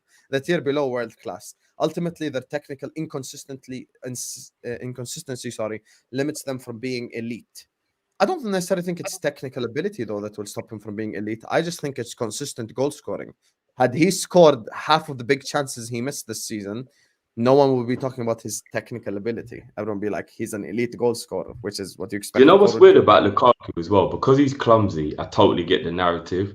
But if you actually just talk about putting the ball in the back of the net, he has been elite across his career. I don't really think we can deny that. Hasn't he got like over 100 Prem goals? Like this isn't some like dodgy striker for years. He's regularly got goals at the top level. Doesn't he get 20 goals every season, pretty much? Something like that. He's I think except the last 2 years, he didn't get that. Yeah, I think besides the last 2 years, I think that's the only time he didn't get it. But other than that, yeah, I think he has been a consistent goal scorer. You know, he's a big 100%. clumsy. I mean, Tom, yeah, if you go look at Lukaku from 14-15, 20 goals, 25 goals, 26 goals, 27, then 15 under Ollie and the year Jose got sacked. Moved to Inter, 34, 30, Chelsea 15, Inter 14, Roma currently 18. He gets goals regularly. He's a brute, like, and he misses some chances, but you love a target man. I love a good target man. I'm all for a good target man. We need more. Tom Little wanted us to sign Alvaro Morata, ladies and gentlemen. No, I never wanted to sign Alvaro Morata. No. Don't twist my words. I said he was an underrated target man. But are you disrespecting Callum right now? Because Callum said he has to go. You get me? So can we just I'm do shocked to that Morata thing. Exactly. See, look, now you've tarnished my image in front of people. I mean, since he's under the bus, let me just run over him. He wanted Klopp sacked last season so we could get Thomas Tuchel in. No, I do. He wanted Thomas Tuchel to be the Liverpool manager last season, and he wanted Jurgen Klopp sacked. That's what Tom Little wants. You get me? So, let's not go there, Tom, with your bad opinions. You're going to twist words. I see how it is. Exactly. What are your thoughts on Mark Burchell being appointed chief scout from Bournemouth? I don't think he's been appointed yet, no? He's going to be. He's close, apparently. Yeah, but he hasn't been appointed yet. Start doing this overkill Bournemouth thing. Yeah, he seems like he's just getting his mates in, which is something that frustrated me with Klopp and Schmacker. And there's a big difference between scouting for Bournemouth and Liverpool. There's a big difference. I agree. I want to scout from Ajax or a team where like they're used to top talent. Like I don't know about a Bournemouth scout. I'm not trying to be disrespectful, but Bournemouth can go down to that. He's the same guy that paid 20 million for Jordan Ibe, I think. So that's the thing that would worry me. You get? So I'm just saying. Husam, I didn't want to say that. I really didn't want to say that, but we've got a lot of players that people have said weren't good enough that Bournemouth have given us big money for. Now the brother who paid over the earth for those players is now at Liverpool. Yeah. That's the part that worries me. Big up to you, Vagabond. Fantastic panel, by the way. He comes back and says that. I appreciate you, my brother. Jota, Darwin, Nunez will get in each other's way. Don't work. I disagree with that. I think both are completely different. No, they do get in each other's way. I just think they can get away with it. If we play Nunez on the left, I don't think they do get in each other's way. Ever. Before Jota got that injury, in my opinion, I think they were starting to get chemistry. Yes. I agree. Jota down the middle, Nunez on the left, I think works. As a Chelsea fan, without Salah, LFC is nothing, says Denishan. I wouldn't go that far, brother. You get me? But, I think without Salah, we beat you in a cup final, so... That's fair. Did we beat them in the league without Salah as well? Yes. Yeah. We done a double over them without Salah. Yikes. Felipe asks, would you guys sell Salah in the summer? I really wouldn't, personally. If he refuses to sign a new contract, yes. Nice. There you are. Tom's accountant hat. No, I agree if he refuses. No, I can't justify letting Mo Salah go for free. I can as well. Let him leave whenever he wants. If he gets another 20 goals next season, we need as much money as we can get, boy. Nah. If there's one player who out there in the world right now scores as many goals on the wing as Mo Salah other than Mbappe, Vinicius? This is very rare, you know. I think when we actually let him go, people No, that's true. That's true. But look what Postecoglou's done without Kane. Sometimes it's better to just not have that player and just start your project fresh than it is to have him knowing he's leaving and then it's hanging over you and then we don't have any money to replace him. So I agree with Tom that if he says I'm not signing, then sell him. Every other scenario, keep him. But we have to get money for Mo if he leaves now. We have to. It's the same with Trent. There's the whole Trent thing with Trent Madrid. If Trent says no, I'm gonna leave when my contract's up, I'm selling him in the summer. That's the next question. Hold tight, Tom. That's the final question before I let you guys go. FSG Convo, please. Did they turn the corner? In my opinion, yes. This is what I call premature ejaculation right here. One right decision. We get Michael Edwards in, and that's it. Let's all be FSG in. Let's all just guys relax. Let's see how the summer goes. What if they get Graham Potter to be Liverpool manager? Are you still FSG in then? Relax, brother. Calma. Tranquilo, brother. Calm down, Toka. You're always too excited. I think it's the anime getting to your head. Thoughts on Alan Varela, DM from Porto to Liverpool? Tom, can you answer this in 10 seconds since you're the fucking Portuguese league expert? We liked him in the summer. We never went for him because he was in South America. He's probably the type of player we buy if the new club model comes in. He's decent, just not ready. I don't think he's the level that we should buy for DM. Okay. In my opinion, Jota needs more games to stay healthy, similarly to Kawhi in the NBA. Also, would Gakpo fit better into Alonso or Amarim's system? Amarim's, because Gakpo would work with a different manager, just not Klopp for me. That's the only thing I'd say. Like, not for me with this current way we play with the pressing and stuff. Husam, you need to come to USA for Arsenal versus LFC, says Ed. Brother, I need to come to Anfield first. You get me? Let's get that out the way first. And then I'll travel all the way to a different country to watch a friendly, you know? So, look, obviously the guys have given me a really long show, so genuinely don't want to keep you guys for too long. So I just want to ask you guys just genuinely just the last question before I let you guys go. The Trent stuff. Obviously, more stuff with Trent being linked to Real Madrid and stuff like that. Let's start with Callum because I know he has to go as well. So just tell me your thoughts on this whole Trent situation and kind of just us keeping our world-class player this summer. I think it's very smart. I've said this a couple of times. I think it's very smart journalism. If you want, and you get paid from X for clicks, impressions, etc. Which fan base is one of the most engaged? Liverpool. Which player is probably the most loved Liverpool player? Maybe Trent. And which is another big fan base that's going to get a lot of clicks? Real Madrid. Again, I've said this and I'll keep on saying it. Fabrizio is a great journalist. He knows nothing about what happens at Liverpool. And it's been proven time and time again, doesn't. And that's no slight on him.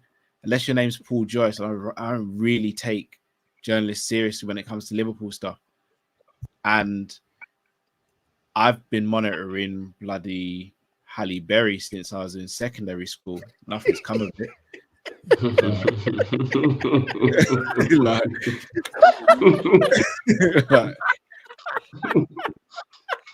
So, what does monitoring even mean? Curveball again, just curveball, just straight away. What does monitoring mean? Does that mean you watch Trent play football? Because if that's the case, then Bournemouth, Leeds, Sheffield Wednesday, they will monitor him as well. Like, what does that mean? I said, hang in there, Cal. You guys, man, this chat, honestly, I'm defeated. I said, hang in there. You get me, hang in there. Maybe one day you'll be successful. And by the way, that's not me saying there's no chance he goes. Like, if I hear in the summer that he rejects a deal, and then I'm like, okay, Trent probably wants it. But right now, I doubt Trent's even had a conversation about that stuff right now. He's probably trying to get back fit and thinking, yeah, I need to help my team to win these trophies. He's not thinking about any of that stuff now. I don't know, man. That's just me. Okay. What do you make of it, Drift? I'm not worried because I know this might sound like I'm being stupid when I say this, but because he's Scouse, I'm not worried. I think it's going to take so much to get him to walk away from the club based on his affiliation and his loyalty to the club. So I think with no fallings out, no actual like massive issues or anything like that, I just think it's a matter of having a conversation, agreeing on the fee and getting it done. Now, that could really come back and bite me if he does leave. It'd be like, right, I got mad complacent on that one. Bloody hell, he's going. But I just don't see a world where Trent wants to leave Liverpool while he's in his prime. You know, I was saying this to Matt, big up to the members on our channel. We got a video coming out in the morning for you guys where we touch on this a bit. It's kind of crazy when you think about your legacy. When you're from the area, it means more. Tom could obviously touch on this way more than us in terms of the Scouse thing. Steve McManaman doesn't really get any love from what I see when like people talk about him in public. And I think a lot of it's to do with the fact that he went to Real Madrid in a Bosman. It was a sour taste in the mouth of the players at the time. I know, you know, we could speak about it and Cal will say, you know, the club did this and it wasn't necessarily his fault, etc., etc. I get that. But from a fan point of view, I think people looked at it like he kind of turned his back on Liverpool a bit. And I think that's why he's not held in the esteem he should be. Steve McManaman was one of the greatest players to ever play for our club. I don't really ever hear anybody care about it. And I think it's because of the way he left. And I think Trent wouldn't want that to be the case for his career. And it could be if he goes Real Madrid because he won't sign a new contract. He kind of undoes half his legacy at Liverpool a bit for how he's treated in the future. So I think he would put a lot more thought into a move away for those reasons as well. So look, I could be completely complacent here. I don't think there's anything to worry about with Trent. Tom, finally, before we wrap up. I could see him wanting to move because Madrid is a big pull, and Trent ultimately has achieved everything he could achieve at Liverpool, with to an nth degree. I think he will never have, regardless of how good he ever is, he will never be held to the same esteem that Gerrard is by Scousers, because Trent Alexander-Arnold has played in good teams and Steven Gerrard played in midfield with Jay Spearing. There's a difference there. Trent also would probably have the luxury of coming back. Like, Trent could go do 5 years in Madrid and come back at 30. And we welcome him back, should still be world class. These sort of things would be a possibility. The only, if he wants to stay, bear in mind, I do want him to stay. 100% I want him to stay. Because I think he's the guy you build around for the next 7, 8, 9 years.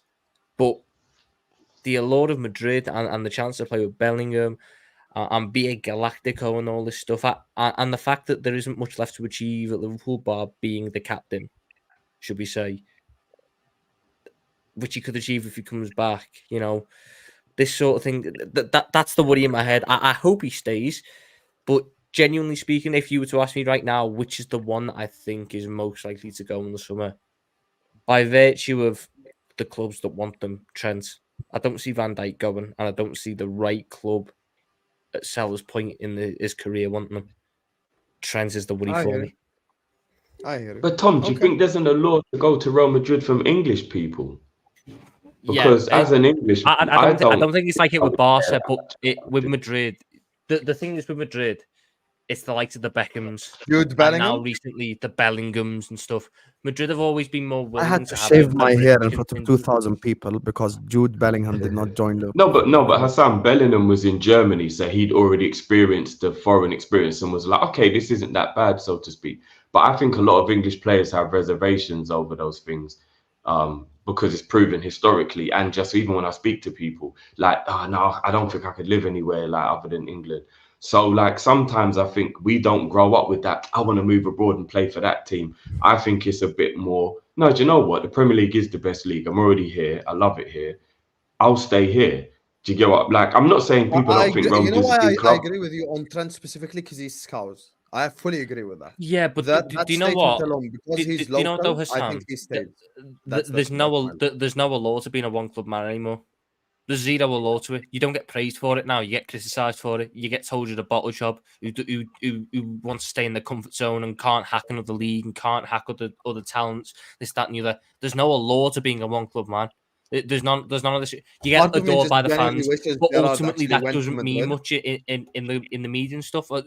And that's the wrong way it's gone in football. I feel at Madrid, if it was a Bayern or someone, I would agree. But the allure of Madrid is different. And it's a hard thing to describe, but it just is. I agree. That's why I think, obviously, Gerrard was close to Chelsea for whatever reason. But I think And Madrid, Re- Mourinho said it himself. Madrid was the only club that Gerrard I could see leaving Liverpool for. Genuinely hand on heart in terms of that sort of thing. Madrid's just different. You know, and I you fucking know, hate them because they always do us. just wishes he actually went to Madrid to play under Mourinho just so he could have had like a league title. And could just piss off with his dumb argument that he isn't good because he'd never won the league. He gets because that one season would have broken Liverpool Football Club forever. No, because Husam, you've got to bear in mind the year that we're on. Timing was Roy Hodgson times as well. It's 2011-12. Do you know what our midfield without Gerrard that year would have been? Poulsen. Spearing. No, we got rid of Poulsen. It was Spearing, Henderson, Adam. Yep, that was midfield right there. Before Rodgers came in and got Joe Allen, the Welsh chavvy. Shout out. Anyway, on that note, Joe Allen got a shout out that I didn't think we're gonna make today. Oh, sorry, I forgot. Big ups Joe Cole as well. He would have been the 10. He would have been the key man in the 10. Stinky. That's stinky right there. Hey, listen, we're in good times. We're arguing about Gakpo now. Gakpo would be the best player in that team after Stevie. Anyway, big up to all of you guys. Thank you guys so much for joining us on the chat. There's still 650 people in here. Make sure you guys are slapping the like button on your way out as well. We're closing in on 400 likes. I want to get to 400 likes ASAP. So hit that like button. You get me? Let's move clinical. We can't criticize the Liverpool Forest for not being clinical, and then you're not clinical yourself. So hit the like button right now. Subscribe to This Is Football if you're yet to do so. Big up to James Redmond, who joined us earlier on the stream. His channel is in the description. Make sure you guys go subscribe. Shout out to Kopish. You get me. Big up to you, Callum, for joining us. The channel is in the description as well. Drifty is on there, of course. Drifty TV as well is in the description. Big up to you, Drifty, for joining us. Obviously, first time on This Is Football, first time us working together. Yeah, big up to you, man. I can't believe it's been this long to be the first time. It's a bit mad, but yeah, hopefully it's not the first time you guys have streamed together. We did back in the day. We did an FSG in versus out, and that was the first time you come on Kopish. Yeah, no, but I mean, this is the first time on Sam's channel, though. Oh, sorry, yeah. Big up to you, Drifty. It's a pleasure. Of course, Tom Little, you get me. Everyone's favorite fraud on the channel. His link is in the description. The Amarim video, if he finishes editing it by 2027, will be. Do you know what? Do you know what? I actually did put out an Amarim video yesterday because the but TikTok doesn't count, Tom. I re-upload it onto YouTube as well for monetization reasons, so you can watch it on YouTube if you haven't watched it on the TikTok. Okay, so go watch it on the YouTube. You got me. Tom Little is in the description. This is my man, Jamie relationship, you know, like how two brothers just argue all the time. Tom Little is a thing. If I tell you the type of arguments, we had a 51-minute argument about Curtis Jones. We've had conversations about Alvaro Morata. But the Curtis Jones argument wasn't even this summer. It was last summer. Yeah, it was the summer of 2022.